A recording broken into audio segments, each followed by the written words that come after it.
Welcome and greetings to the 2016 International Connections Academy graduates and their families, teachers, administrators, and counselors. My name is Ian Aegerter, and I have the honor of being the 2016 INACA Valedictorian. When I was first approached with this honor, I was frankly taken aback. Valedictorian was not a title that I had been particularly obsessed with achieving, and amidst the grind of schoolwork and concentration, the thought had never entered my mind. This speech also seemed extraordinary, as I am addressing quite a diverse group of people whose experiences are far different from my own. At first, I felt that my experience might not be necessarily relatable. I live in what is considered the fourth corner of the United States, jammed in the upper left or Pacific Northwest corner of the map, close to the Canadian border. My house is nestled beneath a moist, mature second-growth forest full of coniferous trees, wildlife in the background, and enough types of moss to make your head spin. Right now, it is spring, and the background noise is punctuated by a woodsy chorus of red-winged blackbirds, tree and bullfrogs, hummingbirds, barred owls, and pileated woodpeckers. I imagine that this is quite different than those of you who live in different, perhaps more urban parts of the world. Within this corner, while I've been a student at INACA, I can regularly be found snugly tucked into the southwest corner of my family's house, in a room I like to call my man cave, with headphones placed securely over my ears, screening out all the bird calls and general house noise, and gazing intently at my computer screen. In other words, going to school. As most of you no doubt know, it is a reality of virtual school to get in the zone. To the naked eye, it might seem that I am isolated and away from the thick of things, but this is far from the truth. The fact is that in this state of seeming isolation, the INACA student is profoundly connected to a world that, for me at least, goes far beyond my man cave, the bird calls, and the forest. I first had this connection clearly illustrated for me when I was in my first year at INACA in the fall of 2012. Up to that point, I was pretty much unaware of global events. I wasn't really listening to the news, and I never had time to watch TV or any news broadcasting. That year, I was studying biology and geometry, and my teachers were Mr. Stanwood and Mr. Miller, respectively. The year was off to a good start. It was early fall, and where I live, we had been experiencing a sunny and mild Indian summer. Toward the end of October, we were still enjoying the mild, now drizzly, yet non-threatening weather, when both of my teachers, one who lived in Baltimore and the other who was in New Jersey, gave students a heads up that Hurricane Sandy was approaching the eastern seaboard, and they were signing off in preparation for the predicted 80-mile-per-hour winds and subsequent damage. This brought the superstorm to my full attention, and I proceeded to follow the storm and its wake and hopefully anticipate the time when my teachers were back online. Meanwhile, during the entire time Hurricane Sandy made its presence known, back in the Pacific Northwest, we had temperatures ranging from 52 to 64 degrees and winds from 0 to 12 miles per hour. So, I felt spared. But my newfound awareness about the things that happen outside of my immediate purview gave me an understanding that with awareness comes a sense of connection. So, for as much as it seems that we at INACA are secluded and stuck to a computer screen, we are connected to a world in a new and broader way, a way that spans farther than most people will ever travel. We have all had a truly unique education experience, and it will serve us well. Wherever we go, there will be a skill or knowledge that we can offer to employers, schools, and other possible venues you all choose to take. That being said, there will always be hardship. It is an inevitable aspect of life, but not an insurmountable one. Today, I would like to share with you some life advice. And while I am but a high school graduate, these tips were helpful for me and have a well-rounded universality that should make them well applicable. Now, I am a moderate fan of Star Wars. I collect the paraphernalia, I've memorized most of the movies, and I have delved deep into the fan-created backstories. I would have to say that Star Wars Episode 5, The Empire Strikes Back, is one of the best, if not the greatest, of these films, purely for its character structure and plot.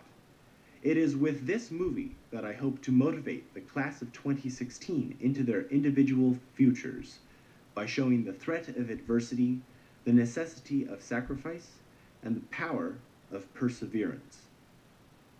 Don't worry, if you haven't seen Star Wars, I will be explaining some things as we go and keeping it as simple as possible. The Empire Strikes Back is an interesting action-adventure movie in many respects. For one, it is a movie where the heroes are constantly being defeated or delayed from their current objectives.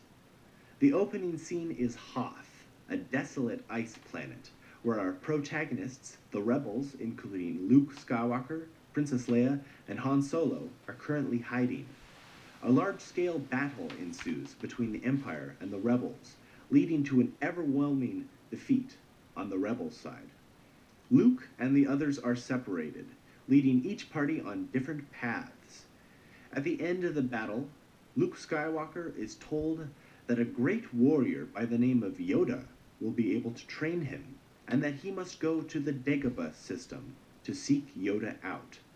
The greater implication for this training is that Luke is the key to the rebels' future victories, as he has the potential to be incredibly skilled in the ways of the Force. The Force is a source of spiritual energy and power that leads to incredible strength and speed, among other powers. So, by training, Luke will have the power to save the universe from the Empire's influence. However, when Luke arrives on the Dagobah system, he crashes onto the surface, which is comprised of a dank and foggy swamp. Luke, with his spaceship stuck in the mire, is forced to venture out in search of Yoda, not knowing what or who to expect. This brings us to our first tip.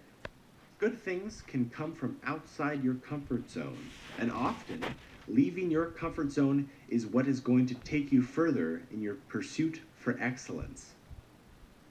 This is definitely something that applies to INACA, and is something that I would guess every one of you has had some experience in. Every time I have been asked about a communication in an online school setting, I mention that it requires more volition in terms of communication. It is the student's responsibility to communicate because of the long distance and the fact that the teachers have a lot to think about. So, this requires putting yourself out there in order to get some attention, a skill that is invaluable in a world in which competition is held at a premium. This can be applied in every aspect of life, from your job to your education. Taking necessary risks is what separates those who merely pass from those who excel. In this instance, Luke was pushed out of his comfort zone when he was told to go to the Dagobah system. Going to the inhospitable planet was what was going to take Luke to the next level of training, and it was important he not shy away from the opportunity. On with our story. Luke eventually finds a little green alien who says that he knows Yoda and will take Luke to him. The alien is very unimposing in stature, but makes a mess of Luke's personal belongings and tries Luke's patience. The little alien insists that Luke come to his hut and eat with him, saying that there will be time to find Yoda. Frustrated with the little being, Luke loses his temper and wants to meet Yoda immediately. Upon this outburst, the little alien tells Luke that he is, in fact, Yoda. Luke assumed that a being of such small proportions could not be such a great warrior as his reputation described. Second tip, don't assume anything. Often, things are far from what they seem. Be open and don't assume anything. Sure, we can have goals and think how we know the journey will play out.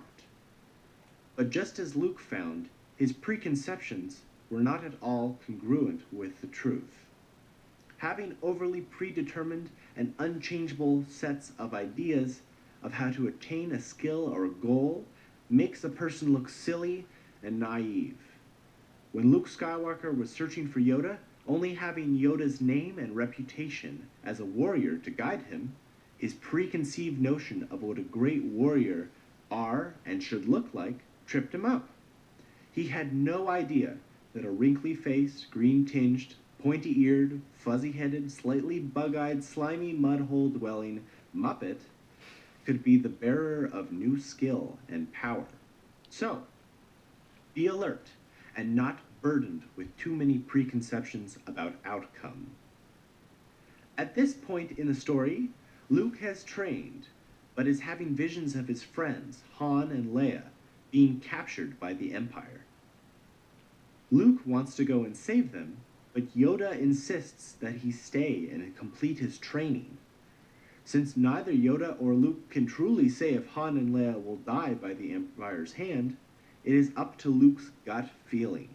And so, Luke ends up leaving Dagobah and saving his friends. This turns out to be the correct choice, even though it almost costs Luke, Han, and Leia their lives. This is an important growth for Luke, as now he is trusting himself to make his decisions. He makes the sacrifice of his training and the fate of the universe to save his friends, whose fate is uncertain. Tip number 3. Throughout life, sacrifices will need to be made. These sacrifices can be small, like not going out with friends in favor of studying, or large, like quitting a profession to move to a different job venue. Sacrifices are always going to be key components of life, since life can force your hands in ways you just don't prefer.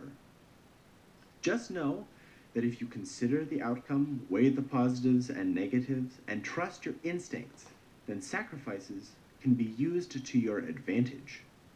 So, there's a little... right now, I'd like to depart from the wonderful universe of Star Wars There it goes. and move into something that's a little more personal to me, the world of music. I started violin at the age of 4 and have been playing ever since. Throughout my practicing of various pieces, I have noted that life, like music, can be approached in a similar way to practicing for a performance.